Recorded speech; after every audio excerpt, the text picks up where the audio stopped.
Bapak Ibu serta saudara-saudari, anak-anak terkasih, jemaat IPB terkasih, selamat malam. Shalom. Kita akan beribadah keluarga pada hari ini Rabu 11 November 2020. Marilah kita berdiri untuk masuk dalam persekutuan bersama dengan Tuhan yang setia menjaga dan memberkati kita dalam setiap saat. Kita memuji Tuhan dari hidung keesaan kita, bersyukurlah pada Tuhan.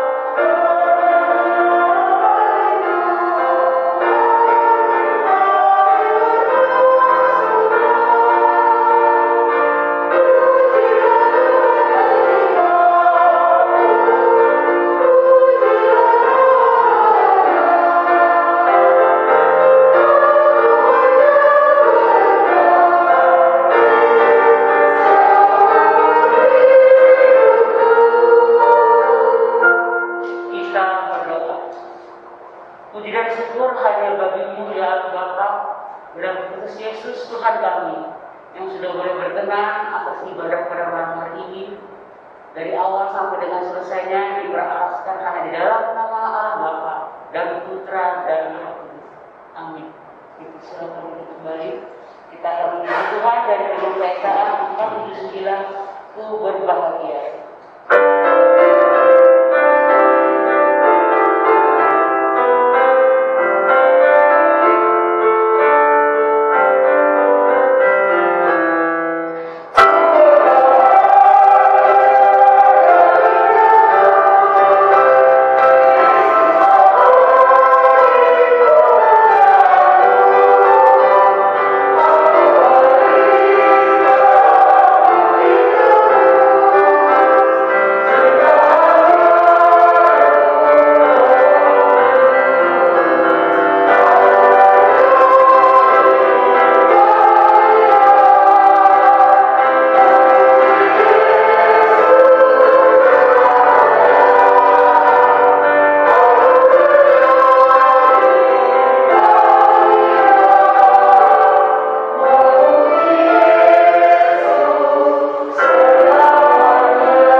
Bapak Ibu dan saudara-saudara yang dikasihi oleh Tuhan Yesus Kristus, kita akan bersama-sama masuk dalam pemberitaan firman Tuhan. Mari kita teduhkan hati,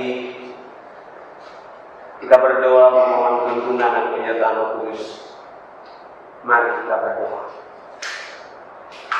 Dengan segala keterbatasan, tetapi ada keyakinan bahwa Allah tidak pernah meninggalkan kami dalam kondisi dan keadaan apapun. Persekutuan keluarga juga bagian dari karya Allah. Karena itu kami mau bersama-sama menghayati akan kuasa kebenaran firman. Buka hati dan terangi dengan kuasa Roh Kudus, agar firman yang akan kami baca dan kami renungkan boleh menjadi dasar hidup kami untuk senantiasa hidup bergantung sepenuhnya kepada-Mu. Berfirmanlah, karena kami siap disapa oleh firman. Dalam nama Tuhan Yesus, firman yang hidup kami berdoa. Amin. Bapak Ibu dan saudara-saudara yang dikasihi oleh Tuhan Yesus Kristus, pembacaan kita malam ini terambil dari kitab Yesaya, Perjanjian Lama, Yesaya pasalnya yang ke-40, ayatnya yang ke-9. Yesaya 40 ayatnya yang ke-9 sampai dengan ayatnya yang ke-11. Mari kita berdiri. Yesaya 40 ayat yang ke-9 sampai ayatnya yang ke-11. Yang demikian kebenaran firman Tuhan. Hai Sion, pembawa kabar baik, naiklah ke atas gunung yang tinggi. Hai Yerusalem, pembawa kabar baik, nyaringkanlah suaramu kuat-kuat. Nyaringkanlah suaramu, jangan takut. Katakanlah kepada kota-kota Yehuda, lihat, itu alam. Lihat, itu Tuhan Allah. Ia datang dengan kekuatan dan dengan tangannya ia berkuasa. Lihat, mereka yang menjadi upah jeripayanya akan bersama-sama Dia, dan mereka yang diperolehnya berjalan di hadapannya seperti seorang gembala. Ia mengembalakan kawanan ternak dan menghimpunkannya dengan tangannya. Anak-anak domba di pangkunya, induk-induk domba dituntunnya dengan hati. Demikianlah firman Tuhan, terpujilah Kristus. Haleluya.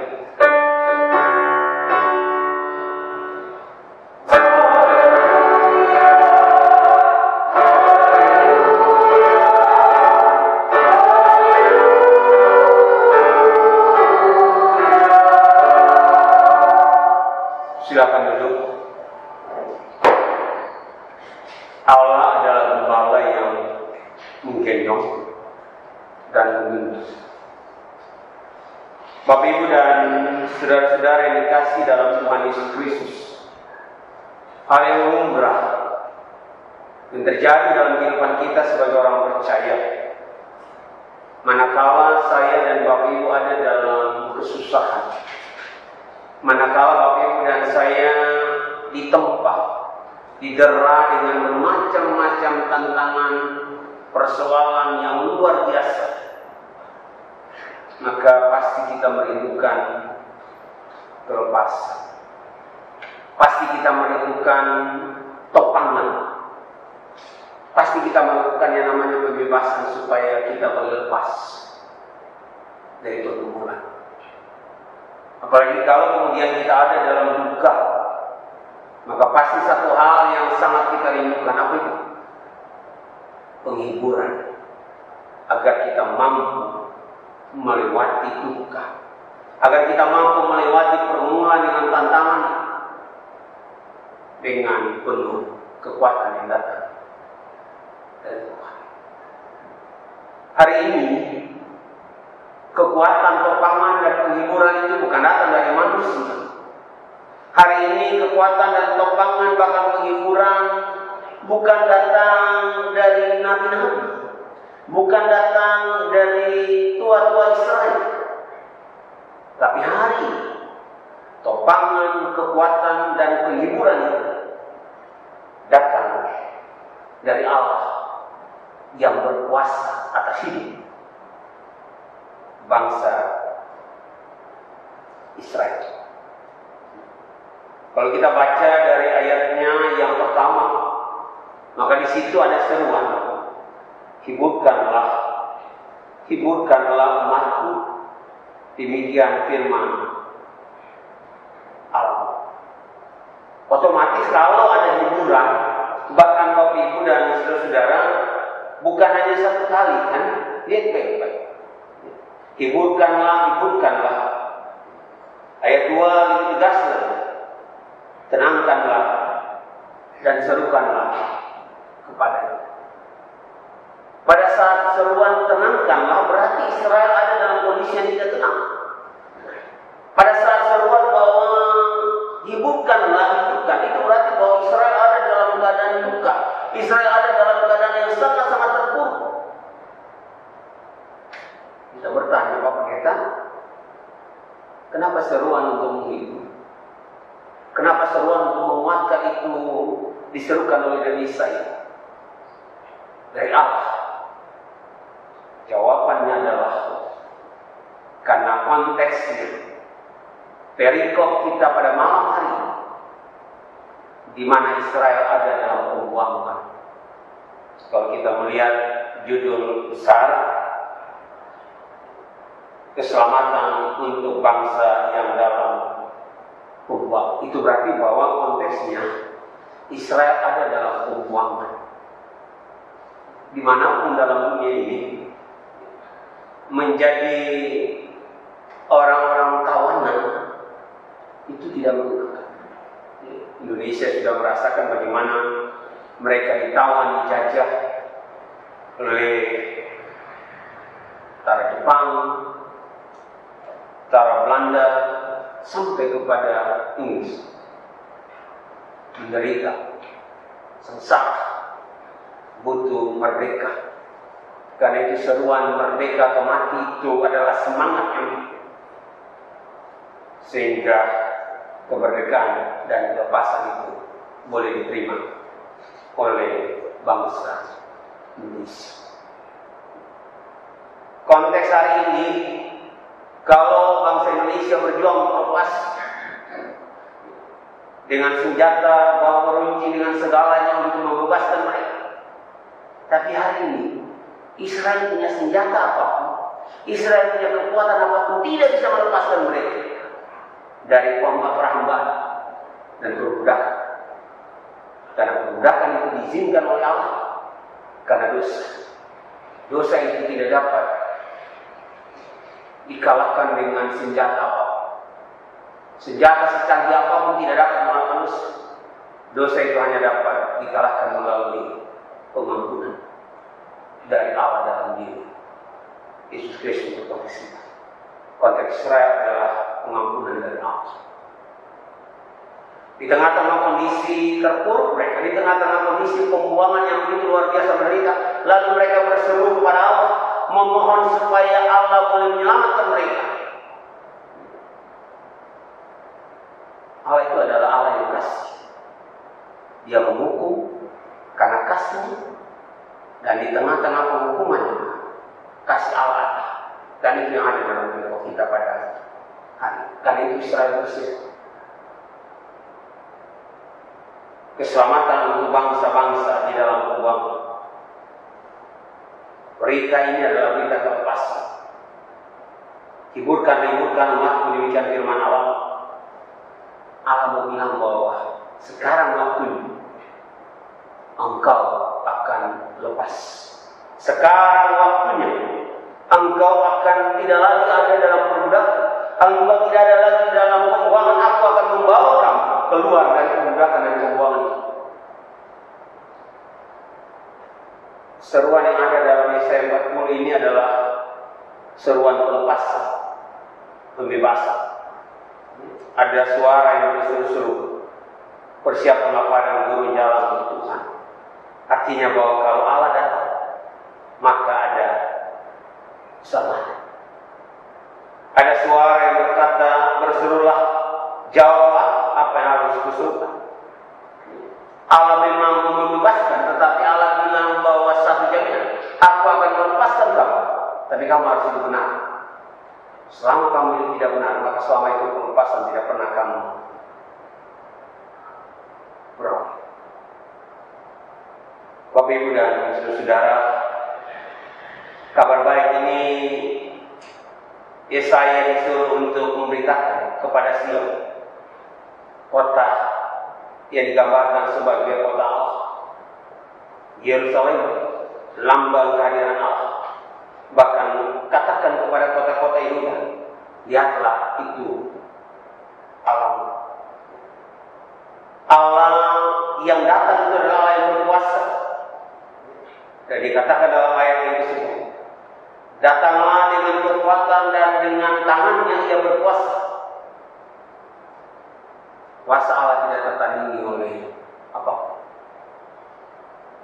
Dan yang luar biasa, Yesaya menggambarkan tentang Allah yang kasih. Dia gambarkan seperti seorang gembala. Perikop kita yang menjadi penekanan adalah ayatnya yang ke-11. Seperti seorang gembala, ia menggembalakan kawanan ternak dan menghimpunnya dengan tangannya. Anak-anak domba dipanggil, induk-induk domba dituntun dengan hati-hati. Gambaran ini dipakai oleh Yesaya untuk menggambarkan tentang Allah yang berkuasa. Dia katakan, Allah itu seperti gembala domba. Bapak Ibu dan saudara-saudara, dalam perjanjian lama, tugas gembala itu bukan tugas ringan. Kehidupan sehari-hari mereka penuh dengan risiko, penuh dengan tantangan. Yang pertama adalah bahaya daripada perampok yang biasa mau untuk mencuri kawanan domba. Kedua, domba ini juga kadang-kadang nakal. Karena itu Alkitab biasa katakan sebagai domba bina, itu gambaran daripada umat Israel yang tidak patuh, yang tidak taat. Tapi Allah tetap mengasihi. Dan kasih digambarkan sebagai kasih seorang gembala. Diambil dalam konteks tradisi gembala dalam perjanjian lama. Jadi kalau ikut cerita dalam perjanjian lama, maka kandang domba itu biasanya terbuat dari batu-batu gunung yang disusun. Dia nggak terlalu tinggi, hanya sebatas pinggang sehingga domba tidak bisa lompat. Segini-segini saja, keliling gitu. Lalu kemudian pintunya hanya satu. Dan dia tidak ada pintu, dia terbuka. Tapi supaya aman, maka gembala itu tidur menghalangi melintang di tengah-tengah pintu itu. Supaya apa? Kalau pencuri, dia tahu. Kalau domba itu keluar, pasti menang. Pada pagi hari, gembala itu membawa dombanya untuk apa? Mencari. Gembala itu punya tongkat panjang dengan pegangannya seperti ini sehingga dia pegang ini. Lalu dia tunjuk. Gambarannya itu ada dalam perikop kita kan tadi, coba perhatikan. Induk-induk dombanya dituntunnya dengan hati-hati. Dia tuntut. Karena kadang-kadang domba itu karena bulunya terlalu tebal, sehingga dia pada waktu jalan kadang-kadang dia nggak lihat, dia bisa masuk ke dalam hubungan, dia bisa masuk ke dalam parit airnya. Dan kalau dia sudah masuk dan kalau kemudian dari air, maka bulunya itu menyerap air sehingga dia tidak mungkin bisa naik sendiri.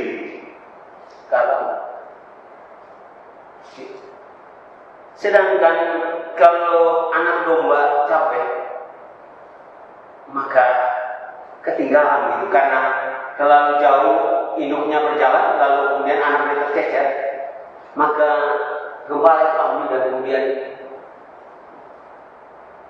kita biasa lihat lukisan, lihat ada lukisan pada saat Yesus menggendong anak domba dan itu anak domba yang hilang, yang dicari. Ya, saya menggambarkan Allah yang membawa mereka kembali ke tanah yang dijanjikan seperti gembala.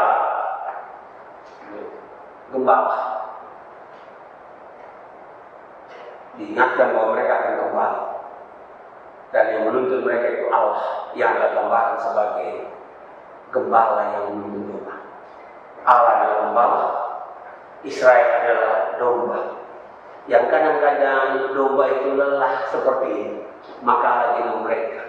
Kadang-kadang domba itu nakal, Allah tetap dengan tongkat menjaga supaya mereka pada jalan yang benar. Itulah gambaran tentang Allah yang membawa mereka kembali ke tanah ini.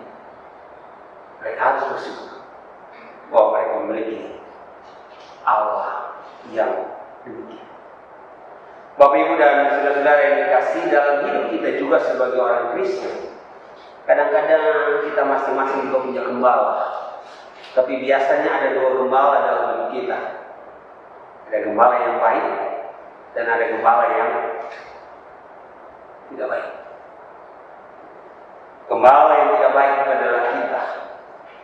Kadang-kadang kita mau menuntun diri kita seturut kehendak kita. tidak mau dituntun oleh gembala yang baik. Ingat, Israel melakukan kesalahan, maka mereka dihukum. Karena itu jika dalam perjalanan Bapak Ibu dan saya kita melakukan kesalahan lalu Allah menghukum kita, Allah mendidik kita, maka ingatlah di situ Allah mengasihi kita. Jangan pernah menganggap Allah membenci kita, Allah mengasihi kita. Supaya di tengah-tengah didikan Allah itu, Dia mau apa? Kita berbalik. Dan pada waktu kita berbalik, tangan Allah terbuka. Sama seperti Bapak yang dalam perumpamaan anak yang hilang. Pada saat anak itu kembali, Dia membuka tangan. Israel terbuang, Israel menderita dan berdoa. Kita pun juga, jika kita ada dalam menderita, jika kita ada dalam pergumulan termasuk sampai saat ini, kita tidak tahu Tuhan kapan pergumulan ini berakhir. Kita tidak tahu Tuhan kapan COVID-19 ini berakhir. Sama. Tapi hari ini firman Tuhan bilang berseru kepada Allah. Maka dalam seruan itu Dia akan jawab. Hiburkanlah, hiburkan. Karena penghiburan yang sejati itu, ingat Bapak Ibu, tidak datang dari manusia. Tapi penghiburan yang sejati itu hanya datang dari Allah. Penghiburan dari manusia hanya sesaat. Penghiburan dari manusia hanya sekejap. Tapi penghiburan dari Allah itu kekal selama-lamanya. Selama kita masih ada di dunia. Firman Tuhan bilang Bapak Ibu dan saya tidak setia saja, Dia tetap setia pada Bapak Ibu dan saya. Apalagi kita tidak setia, Dia tetap setia. Yang kedua, mari kita belajar menempatkan Allah sebagai gembala yang baik. Kalau kita baca dalam Mazmur 23, maka di sana dibilang Tuhan adalah gembala yang baik. Dan gambaran Mazmur tentang gembala yang baik itu Dia gambarkan dalam dua hal.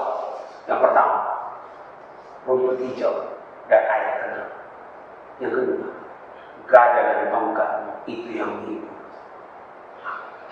Karena itu jika Bapak Ibu dan saya ada dalam kondisi senang seperti rumput hijau, jika Bapak Ibu dan saya ada seperti air tenang, jangan takabur, jangan merasa paling hebat kalau meninggalkan Allah. Justru hati-hati. Jika kita ada di rumput hijau dan air tenang, hati-hati. Andalkan jangan-jangan sebentar lagi kita akan jatuh. Harusnya kita waspada. Dalam keadaan tenang, air tenang, rumput hijau, lihatlah Allah hadir di dalam. Tapi sebaliknya, jika pergumulan datang silih berganti, ingatlah Allah tidak membiarkan sendiri. Kenapa? Ada gada dan tongkat. Dua hal itu tepat. Yang satu tongkat untuk menuntut, gada itu adalah memukul bagi perampok yang mencoba untuk mengambil domba-domba. Kita adalah domba, Allah adalah gembala. Jika kita mau tunduk, maka selalulah mendengar suara dari gembala itu. Datanglah pada Dia, menyerahkan diri pada Dia, sehingga kita dituntun selalu pada air yang tenang dan pada rumput hijau. Amin.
Kita satu dalam doa.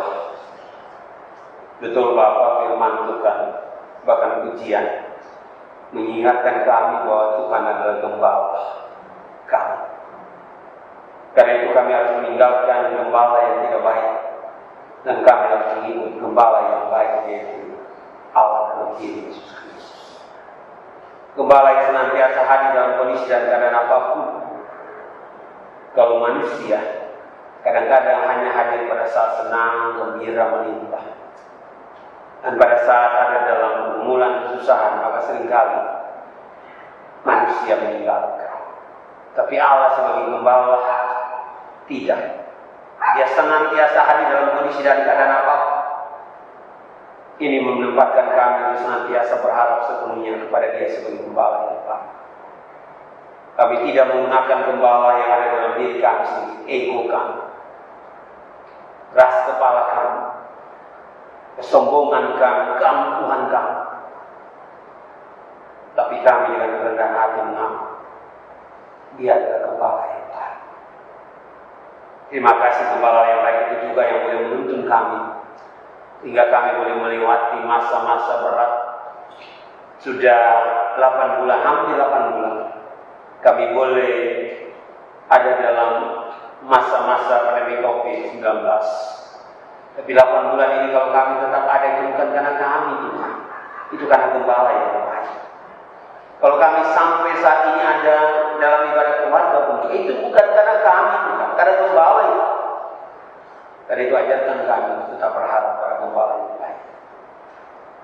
Jika kami punya pergumulan, kami menyeru kepada Dia. Jika kami ada dalam kelimpahan, kami bersandar kepada Dia. Jika kami tidak sombong, tapi kami tidak putus asa juga jika ada dalam pergumulan. Berkati jemaat kami yang semakin hari juga penuh dengan tantangan dan pergumulan. Tuhan berkati baik yang sakit di rumah sakit, Tuhan hari Tuhan pulihkan mereka, sembuhkan mereka. Nah, anak kami yang masih tetap ada dalam didikan walaupun melalui media-media sosial, Tuhan berkati sertai, pimpin agar anak-anak kami ini melalui media elektronik sekalipun mereka tetap boleh belajar dengan sungguh-sungguh, karena mereka tahu bahasa Tuhan tetap ada. Pelayanan kami Tuhan berkati untuk kehadiran Tuhan Majelis Jemaat yang baru, Tuhan sertai agar boleh hadir, kalau dia boleh bekerja sama, dan kami juga semakin hari semakin. Ibadah-ibadah yang sudah kami lakukan Tuhan, kalau selama ini kami boleh dijaga dan dipelihara oleh gembala, tidak membuat kami sombong, tapi kami semakin merendahkan hati kami. Tuhan jaga terus kami, Tuhan pelihara kami terus, sehingga kami boleh ada dalam keadaan Tuhan. Ya Bapa, terima kasih untuk persekutuan kami malam ini Tuhan. Berkati semua yang terlibat di dalam, bahwa ini karena kemuliaan yang kita. Terima kasih Bapa. Ini doa kami, ucapan syukur kami. Dalam nama Tuhan Yesus yang telah mengajarkan berdoa bersama. Bapa kami yang di surga, kuduskanlah namamu, datanglah kerajaan, jadilah kehendak-Mu di bumi seperti di surga. Berikanlah kami pada hari ini makanan kami yang secukupnya, dan ampunilah kami akan kesalahan, seperti kami telah mengampuni orang bersalah kepada kami. Dan jangan bawa kami dalam pencobaan, dan lepaskanlah kami daripada jahat.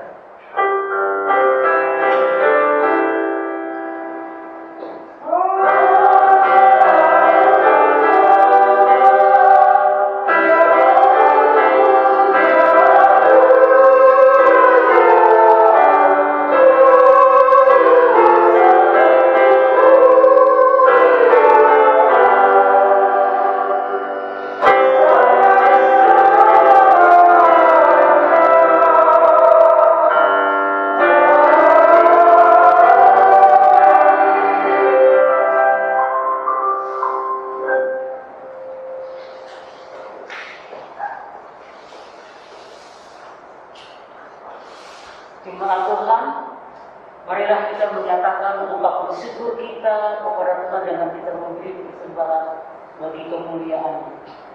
Kasih Tuhan sungguh memberkati kehidupan kita. Marilah dengan penuh sukacita kita memberikan persembahan syukur kepada Tuhan. Sambil persembahan dijalankan, kita memuji Tuhan dari Kidung Keesaan 467. Bawa persembahan.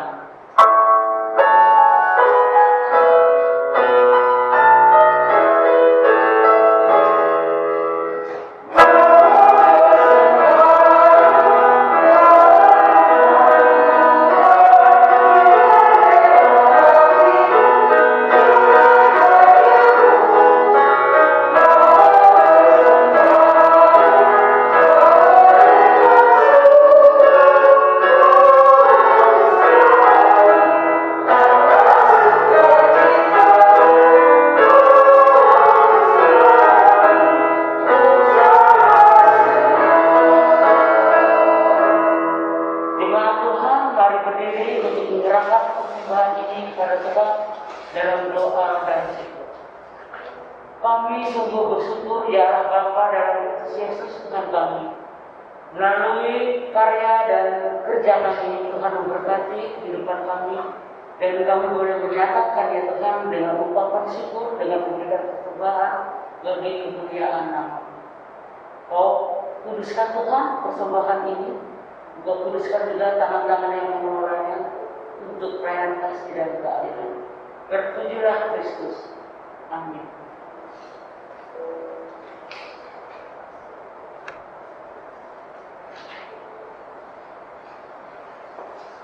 Tetap berdiri, amanat pemutusan, jalanilah hidup ini, dan jadikanlah dia gembala dalam hidup kita.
Dan terimalah berkat, kasih karunia dan damai sejahtera dari Allah Bapa bersama dengan Anak dan Roh Kudus akan tinggal menyertai kehidupan kita sekalian sekarang ini sampai Maranatha.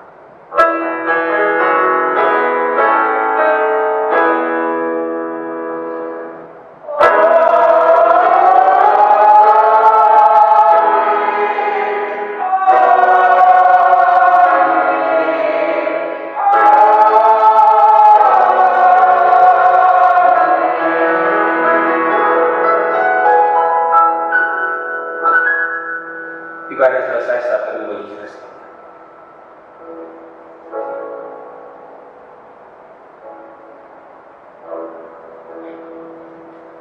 Selamat ibadah keluarga. Tuhan Yesus memberkati kita selalu.